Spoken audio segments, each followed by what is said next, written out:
तपाईहरुलाई स्वागत छ हाम्रो यस युट्युब च्यानलमा। नेपाल सरकार शिक्षा सेवा आयोग तथा विभिन्न लोकसेवा तथा विभिन्न क्षेत्रहरूको लागि एकदमै महत्त्वपूर्ण प्रश्न उत्तरहरूको सङ्गालो तपाईहरुको माझ प्रस्तुत गर्न गइरहेको छु र विशेष गरी माध्यमिक र आधारभूत तह अन्तर्गत शिक्षा सेवा आयोगको प्रथम पत्रमा सामान्य परीक्षामा सोधिने संविधान शिक्षा सम्बन्धी ऐन तथा नियमहरूको बारेमा विभिन्न वस्तुगत प्रश्न उत्तर र यस सम्बन्धी विविध जानकारीहरूको बारेमा तपाईलाई आजको यस भिडियोमा जानकारी गराउन गइरहेको छु।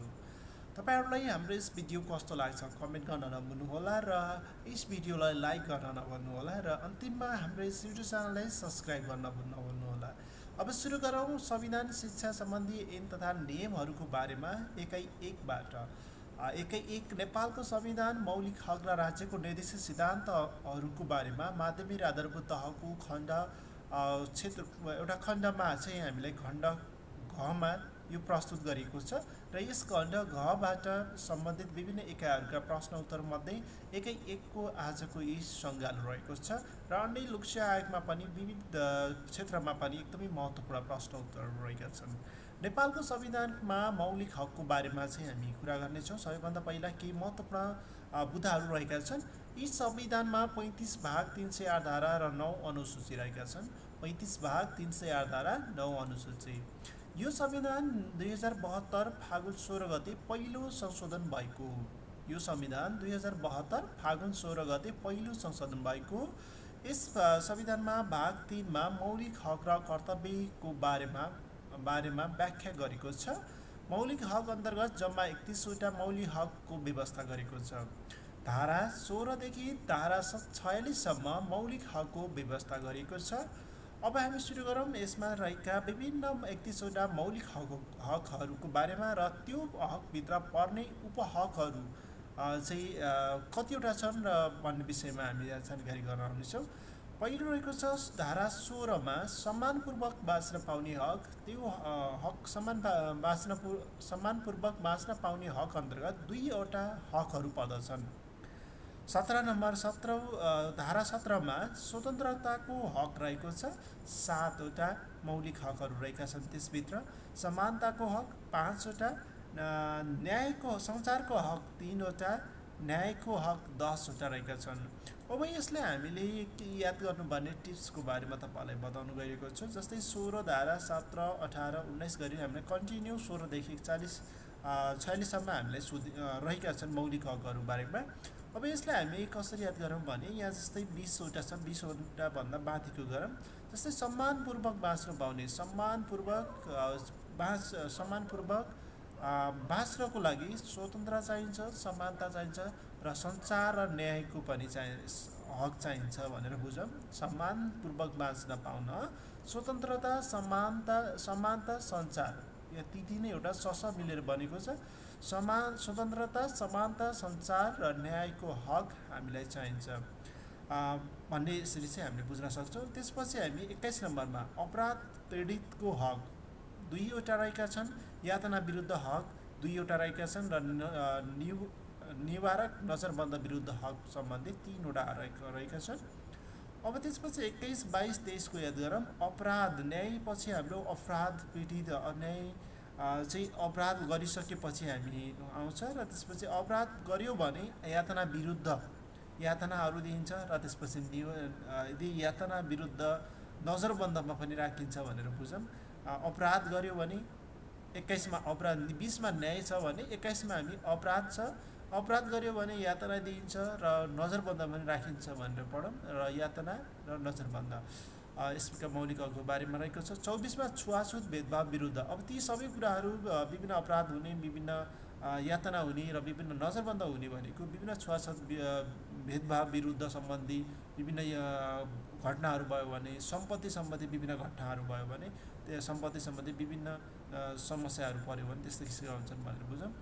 छुवाछुत भेदभाव सम्बन्धी 5वटा हक, सम्पत्ति सम्बन्धी 5वटा हक रहेको छ। त्यसपछि रहेको छ 26 नम्बर।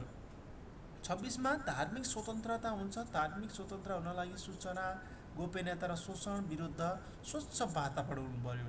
धार्मिक स्वतन्त्र हुन लागि सूचना, गोपनीयता, शोषण विरुद्ध स्वच्छ वातावरण हुनु पर्यो। हामी यसलाई 5वटालाई सँगै याद गर्नको लागि धार्मिक स्वतन्त्र हुनुको लागि सूचना, गोपनीयता सुगोसो स्वच्छ भनेर पढौँ, अथवा सूचना गोपनीयता शोषण विरुद्ध स्वच्छ वातावरण हुनु पर्यो। यसमा रहेका छन् सम्पत्तिमा 5 हक, धार्मिक स्वतन्त्रमा 3 हक, सूचना हकमा 1 वटा, गोपनीयतामा 1 वटा, शोषण विरुद्ध 5 वटा, स्वच्छ वातावरणमा 3 वटा। अनि 31 नम्बरमा रहेको छ शिक्षा सम्बन्धी हक। शिक्षा सम्बन्धी हक, अब शिक्षा सम्बन्धी हक पछि अर्को रहेको छ भाषा सम्बन्धी हक। जस्तै शिक्षा पढ्यो भने हामीले भाषा सिक्नु पर्यो, भाषा सिकेर रोजगारी गर्नु पर्यो।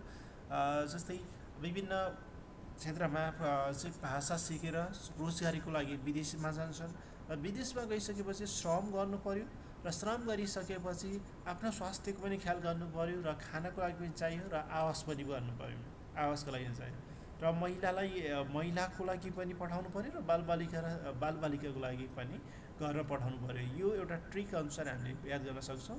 शिक्षा स्वस्थ वातावरणमा शिक्षा चाहिन्छ, स्वस्थ वातावरणबाट शिक्षा सिकिन्छ। शिक्षा सिक्यो भने भाषा र भाषा सम्बन्धी र संस्कृति सम्बन्धी हुन्छ, भाषा सम्बन्धी हामीले सिक्नुपर्छ। सिकिसकेपछि रोजगारीको लागि विदेश गइन्छ, विदेश गएर श्रमको गर्नुपर्छ। श्रम गरिसकेपछि स्वास्थ्य पनि ख्याल गर्नु पर्यो, खाद्य पनि चाहियो र आवास पनि चाहियो, स्वास्थ्य, खाद्य र आवास। त्यसपछि महिलाको र बालबालिकाको लागि हामी केही रकम चाहिँ गरेर पठाउँछौँ भनेर यस्तो हामीले चाहिँ एउटा पढ्न सक्छौँ। र यसमा हामीले मेन पोइन्टेड भनेको भाषा र संस्कृति सम्बन्धी 3 वटा हक छन् र तपाईँको शिक्षा सम्बन्धी 5 वटा हक छन्, श्रम सम्बन्धी 3 वटा हक, स्वास्थ्य सम्बन्धी 4 वटा हक, खाद्य सम्बन्धी 3 वटा हक, आवासको हक 2टा, महिलाको हक 6 वटा, बालबालिकाका हकहरू 10 वटा, दलित सम्बन्धी हक 7 वटा रहेका छन्। त्यसपछि अर्को बुँदामा रहेको छ, अर्को बुँदामा यसमा ठ्याक्कै दोहोरेको रहेछ। अर्को चाहिँ 47मा हाम्रो रहेको थियो। यसमा 41 नम्बरमा रहेको छ ज्येष्ठ नागरिक सम्बन्धी हक, 42मा रहेको छ सामाजिक न्यायको हक, 43मा रहेको छ सामाजिक सुरक्षा हक र 44मा रहेको छ उपभोक्ताको हक, 45मा देश निकाला विरुद्ध हक, 46मा संवैधानिक उपचार सम्बन्धी हक रहेका छन्। अब यसपछि रहेका छन् र धारा 47मा मौलिक हकहरूको कार्यान्वयन गर्ने, 48मा नागरिकका कर्तव्यहरू रहेका छन्, जुन कर्तव्यहरू 4 वटा उल्लेख गरेका छन्। प्रत्येक नागरिकका कर्तव्य देहाबमोजिम हुनेछन् भनेर प्रस्तुत गरेको छ। राष्ट्रप्रति निष्ठावान हुँदै नेपालको राष्ट्रियता, सार्वभौमिकता र अखण्डताको रक्षा गर्नु, संविधान र कानुनको पालना गर्नु, राज्यले चाहेको बखत अनिवार्य सेवा गर्नु, गरेको छ सार्वजनिक सम्पत्तिको सुरक्षा र संरक्षण गर्नु। यी 4 वटा क ख ग घ 4 वटा प्रत्येक नागरिकले गर्नुपर्ने कर्तव्य रहेका छन्, जुन चाहिँ धारा 48मा नागरिक कर्तव्यहरू रहेका छन् र 4 वटा रहेका छन्। अब यस खण्डबाट सङ्कलित गरिएका विशेष वस्तुगत प्रश्न उत्तरहरूको सङ्गालो तपाईँहरूको माझ प्रस्तुत गर्न गइरहेको छु। वर्तमान नेपालको संविधानको नाम के हो भन्ने रहेको छ, नेपालको संविधान। वर्तमान नेपालको संविधान कहिले जारी भयो? 2072 साल 6 महिना 3 गते। नेपालको संविधानमा कतिवटा भाग, धारा, अनुसूची रहेका छन्? 35 भाग, 308 धारा, 9 अनुसूची रहेका छन्। नेपालको संविधान 2072 को पहिलो संशोधन कहिले भएको थियो?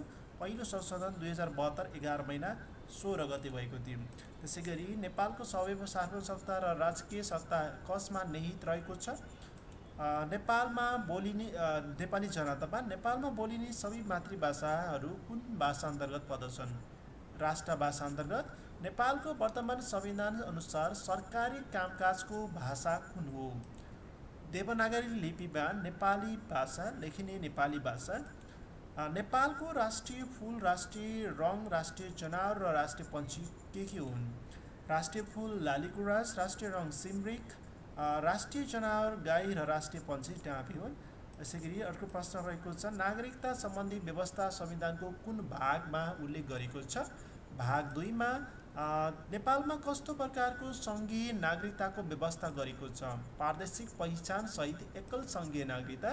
विदेशी नागरिकसँग विवाह गरेकी नेपाली महिला नागरिकबाट जन्मिएको व्यक्तिको हकमा निज नेपालमा नै थायी बसोबास गरेको र निजले विदेशी मुलुकको नागरिकता प्राप्त गरेको रहेनछ भने निजले नेपालको कस्तो नागरिकता प्राप्त गर्नेछ? अङ्गीकृत नागरिकता।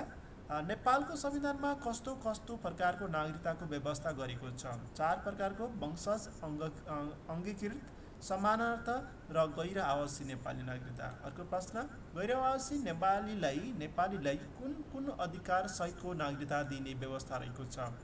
आर्थिक, सामाजिक, सांस्कृतिक अधिकार उपभोग गर्न पाउने नेपालको गैरी आवश्यक नागरिकता दिने रहेको छ। नेपाली नागरिकले कसको नामबाट नागरिकता प्राप्त गर्न पाउने व्यवस्था रहेको छ? आमा वा बुबाको नामबाट, बाबुको नामबाट। नेपाल सरकारले कुन कानुन बमोजिम नेपालको समानार्थ नागरिकता प्रदान गर्न सक्नेछ? सङ्घीय कानुन बमोजिम नागरिकताको प्राप्ति र पुनः प्राप्ति, नागरिकताको प्राप्ति र पुनः प्राप्ति र समाप्ति सम्बन्धी व्यवस्था कुन कानुन बमोजिम हुने व्यवस्था रहेको छ? सङ्घीय कानुन बमोजिम। संविधानको कुन भागमा मौलिक हक र कर्तव्यको बारेमा व्यवस्था गरेको छ? भाग 3 मा। यसै अर्को प्रश्न रहेको छ, नेपालको संविधानमा कतिवटा मौलिक हक व्यवस्था रहेका छन्? 31 वटा। स्वतन्त्रताको हक कुन धारामा व्यवस्था गरेको छ? धारा 17 मा। विचार र अभिव्यक्तिको स्वतन्त्रता, बिना हात हतियार शान्तिपूर्वक भेला हुने स्वतन्त्रता, राजनैतिक दल खोल्ने स्वतन्त्रता, सङ्घ संस्था खोल्ने स्वतन्त्रता जस्ता अधिकारहरू कुन मौलिक हक अन्तर्गत पर्दछन्? मौलिक हक स्वतन्त्रताको हक धारा 17 अन्तर्गत पर्दछन्। समानताको हक अन्तर्गत कतिवटा हकहरू व्यवस्था गरेका छन्? 5 वटा। समानताको हक अन्तर्गत 5 वटा रहेका छन्। धारा 18 मा कुन हक व्यवस्था गरेको छ? समानताको हक। अर्को प्रश्न, संविधानमा न्याय सम्बन्धी कतिवटा हकको व्यवस्था गरेको छ? 10 वटा। संविधानको कुन धारामा शिक्षा सम्बन्धी हक व्यवस्था गरेको छ? धारा 31 मा। संविधानमा शिक्षा सम्बन्धी कतिवटा हक व्यवस्था गरेको छ? 5 वटा। संविधानमा उल्लेख भए अनुसार कसलाई आधारभूत शिक्षा पहुँच हुने हक रहेको छ? प्रत्येक नागरिकलाई राज्यबाट कुन तहसम्मको शिक्षा अनिवार्य र निःशुल्क हुने व्यवस्था रहेको छ? आधारभूत तहसम्म शिक्षा। यसैगरी अर्को प्रश्न, प्रत्येक नागरिकलाई राज्यबाट कुन तहसम्मको शिक्षा निःशुल्क पाउने व्यवस्था गरेको छ? माध्यमिक तहसम्म शिक्षा। माध्यमिक तहसम्मको शिक्षा प्रत्येक नागरिकलाई राज्यबाट निःशुल्क पाउने व्यवस्था गरेको छ। अर्को प्रश्न, अपाङ्गता भएका र आर्थिक रूपले विपन्न नागरिकलाई कानुन बमोजिम कुन तहसम्मको शिक्षा निःशुल्क पाउने हक हुनेछ? उच्च शिक्षासम्म। कसलाई ब्रेल लिपि र साङ्केतिक भाषाको माध्यमबाट कानुन बमोजिम निःशुल्क शिक्षा पाउने हक हुने व्यवस्था नेपालको संविधानमा गरिएको छ? दृष्टिहीन नागरिकलाई ब्रेल लिपि र बहिरालाई स्वर वा बोलाइ सम्बन्धी अपाङ्गता भएका नागरिकलाई साङ्केतिक भाषामा माध्यमबाट। संविधानको कुन धारामा भाषा र संस्कृति सम्बन्धी हक व्यवस्था गरेको छ? धारा 32 मा।